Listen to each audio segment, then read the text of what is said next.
नमस्कार दोस्तों।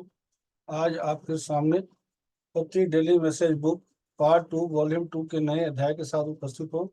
आइए दोस्तों, पहले इसके इंग्लिश के वर्ड को ध्यान से सुनते हैं, फिर हिंदी का अर्थ आपके साथ शेयर करूंगा। Lesson number third, creation begins with thought, except from soul lesson and soul purposes, channel material. All creation begins with thought. The process of manifestation is not random or haphazard, although it certainly can appear to be so to the uninformed or untrained eye. Rather, your imaginative power and all such energy follows divine law, which dictates that every development is initiated by the mind. Creating is a relatively simple process. If you choose good thoughts, beliefs, and ideas, you generate positive outcomes. Your lesson is to be deliberate in your thinking so that you produce desirable results. All that you observe has arisen from the way you use your mind. Your thoughts create in one of two ways, either consciously in alignment with divine law or unconsciously carried away and manipulated by the chaos of the world. The consequences of these two methods are vastly different. You act unconsciously when your attention is controlled by your ego and memorized by superficial phenomena. You create consciously through intention, which selects your thoughts and zeroes in on only those who serve a specific outcome. Having a clear objective directs your mind on an unwavering course and begins to bend and shape the physical world to match your desire.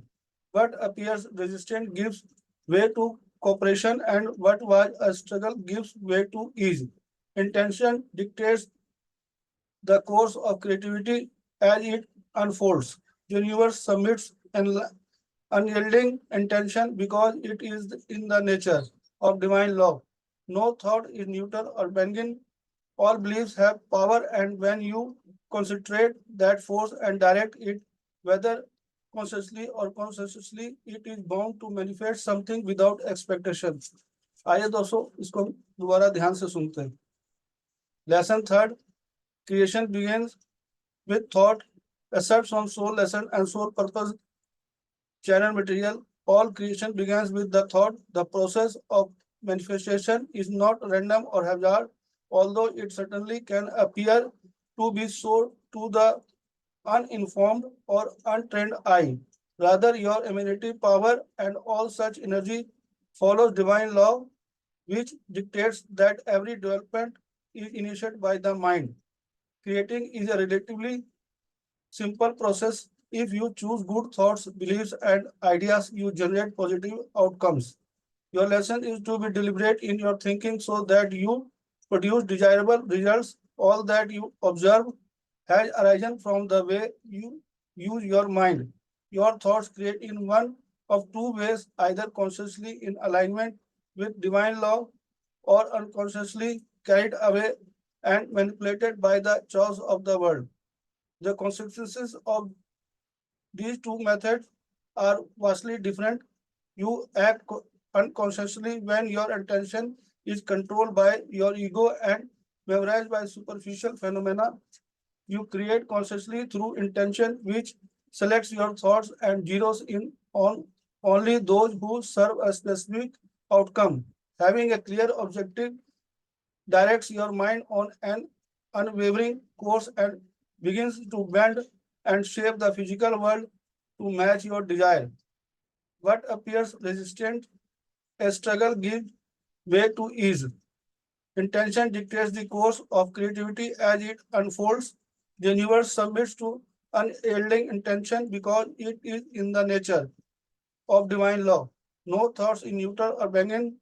All beliefs have power, and when you concentrate that force and direct it, whether consciously or unconsciously, it is bound to manifest something without exception. आइए दोस्तों, इसके हिंदी के अर्थ को बड़े ध्यान से सुनते हैं और समझते हैं। पाठ संख्या तृतीय, सृजन की शुरुआत विचार से होती है। आत्मा पाठ और आत्मा उद्देश्य से अंश लिए गए हैं। चैनल सामग्री, सारी रचना विचार से शुरू होती है। अभिव्यक्ति की प्रक्रिया अव्यवस्थित या अस्थिर या बेतरतीब नहीं है। हालांकि यह निश्चित रूप से अनजान या अप्रशिक्षित आंखों को ऐसा प्रतीत हो सकता है। आपकी कल्पनाशील शक्ति और ऐसी सारी ऊर्जा ईश्वरीय नियम का पालन करती है, जो निर्देश देता है कि हर विकास की शुरुआत दिमाग से होती है। सृजन एक पूर्णतः सरल प्रक्रिया है। यदि आप अच्छे विचारों, विश्वासों और विचारों को चुनते हैं, तो आप सकारात्मक परिणाम उत्पन्न करते हैं।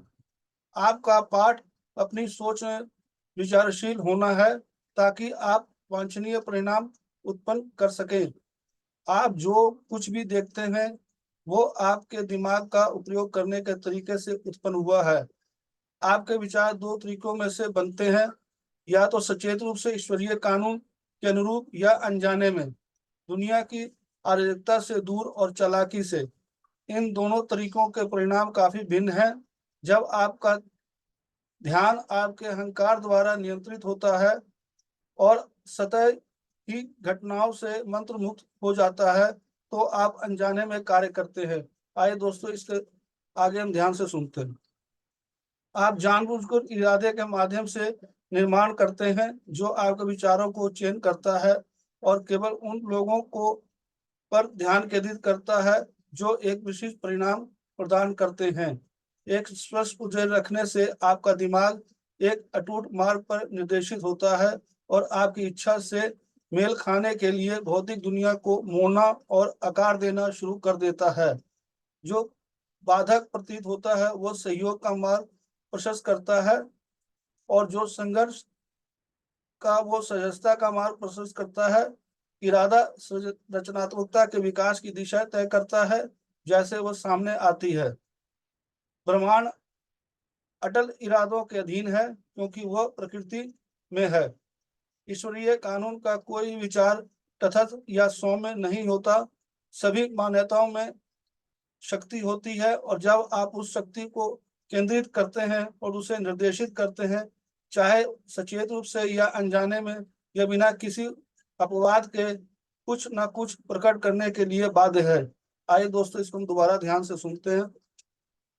पाठ संख्या तृतीय। यह पाठ संख्या तृतीय है। सृजन की शुरुआत विचार से होती है। आत्मा पाठ और आत्मा के उद्देश्य पुस्तक से कुछ अंश लिए गए हैं। चैनल सामग्री। पहले भी इन अध्यायों को हम कुछ महत्वपूर्ण अंश सुन चुके हैं, लेकिन यह भी अध्याय बहुत ही महत्वपूर्ण है। इसको हम ध्यान से सुनते हैं और समझते हैं। सारी रचना विचार से शुरू होती है, यह हम अच्छी तरह जानते हैं। अभिव्यक्ति की प्रक्रिया अव्यवस्थित या बेतरतीब नहीं है, हालांकि यह निश्चित रूप से अनजान या अप्रशिक्षित आंखों से ऐसा प्रतीत हो सकता है। आपकी कल्पनाशील शक्ति और ऐसी सारी ऊर्जा ईश्वरीय नियम का पालन करती है। हमारी जो भी काल्पनिक शक्ति है, ऐसी सारी ऊर्जा जो ईश्वरीय नियम का पालन करती है, जो निर्देश देता है। हर विकास की शुरुआत दिमाग से होती है। ये हम अच्छी तरह जानते हैं कि जो हम दिमाग में सोचते हैं, उसी चीज को हम निर्देश देकर विकास का शुरुआत करते हैं। सृजन एक सरल प्रक्रिया है। कोई भी हम सृजन करते हैं विचारों के द्वारा, जो भी कार्य करते हैं सृजन के द्वारा, तो वो दिमाग से उत्पन्न होता है।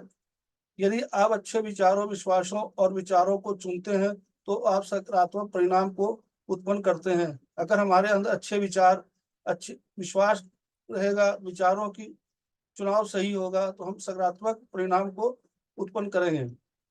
आपका पाठ अपनी सोच में विचारशील होना है। जो भी हमारा पाठ है, जो अनुभव है, वो सोच है, विचारशील होना चाहिए, ताकि आप वांछनीय परिणाम उत्पन्न कर सकें। आप जो कुछ भी देखते हैं, आपके दिमाग का उपयोग करने से उत्पन्न हुआ है। जो भी हम सृजन करते हैं, वो हमारे दिमाग से उत्पन्न हुआ है, उसके बारे में बता रहे हैं। जो देखते हैं या जो भी कार्य करते हैं, वो हमारे दिमाग के चुनाव से, उसके उपयोग से होता है। आपके विचार दो तरीकों में से बनते हैं, या सचेत रूप से या ईश्वरीय कानून के अनुरूप, या अनजाने में। यह हम सभी जानते हैं कि हम विचारों के द्वारा जो भी बनते हैं, एक में या तो सचेत रूप से हम उस चीज को चुनाव करते हैं, या ईश्वरीय कानून के अनुरूप उस चीज को अनजाने में। दुनिया की अराजकता से दूर और चालाकी से ये दूर होती है। इन दोनों तरीकों का परिणाम काफी भिन्न है। जो इन दोनों के परिणाम उत्पन्न होते हैं वे दोनों भिन्न हैं। जब आपका ध्यान आपके अहंकार द्वारा नियंत्रित होता है और सतही घटनाओं से मंत्रमुग्ध हो जाता है तो आप अनजाने में ये कार्य करते हैं। आइए दोस्तों, इसको हम आगे ध्यान से सुनते हैं। आप जानबूझकर इरादे के माध्यम से निर्माण करते हैं और आपके विचारों का चयन करता है कि केवल उन लोगों को ध्यान केंद्रित करता है जो विशिष्ट परिणाम उत्पन्न करते हैं। हम उन लोगों पर ध्यान केंद्रित करते हैं जो विशिष्ट परिणाम प्रदान करते हैं, उसके बारे में बता रहे हैं। एक स्पष्ट तुझे रखने से आपका दिमाग एक अटूट मार्ग पर के लिए जो है निर्देशित होता है और आपकी इच्छा से मेल खाने के लिए भौतिक दुनिया को मोड़ना और उसे आकार देने के लिए शुरू कर देता है। जो बाधक प्रतीत होता है वो हमें सहयोग का मार्ग प्रशस्त करता है और जो संघर्ष का है वो सहजता का मार्ग प्रशस्त करता है। यहाँ दोस्तों पत्री सर हमें बता रहे हैं, इरादा जो रचनात्मक विकास की दिशा को तय करता है, जो इरादा है वो रचनात्मकता की विकास की दिशा को तय करता है जैसे वह सामने आती है। ब्रह्मांड अटल इरादों के अधीन है क्योंकि वह प्रकृति में है, ये हम अच्छी तरह जानते हैं। ईश्वरीय कानूनों का कोई भी विचार तटस्थ या सौम्य नहीं होता, सभी मान्यताओं में शक्ति होती है और जब आप उस शक्ति को केंद्रित करते हैं और उसे निर्देशित करते हैं, चाहे वो सचेत रूप से या अनजाने में, वह बिना किसी उपाय या कुछ प्रकट करने के लिए बाध्य है। जो भी हम विचार रखते हैं उसको प्रकट करने के लिए बिना किसी उपवास के कुछ ना कुछ तो प्रकट करने के लिए बाध्य है। दोस्तों इस अध्याय में हमने बहुत ही अद्भुत ज्ञान मिला हमें, तो इस अध्याय को आप ध्यान से सुनेंगे तो इस अध्याय के माध्यम से आपको काफी जानकारी मिलेगी आत्मा पाठ और आत्मा उद्देश्य के पुस्तक से, कि हमारे अंदर जो विचार उत्पन्न होते हैं उस जो है और इसकी जो विचार शक्ति है उसके महत्व को पता लगेगा। धन्यवाद दोस्तों। अगर आपको ये वीडियो अच्छा लगा तो दोस्तों के साथ जरूर शेयर करें। धन्यवाद, थैंक यू।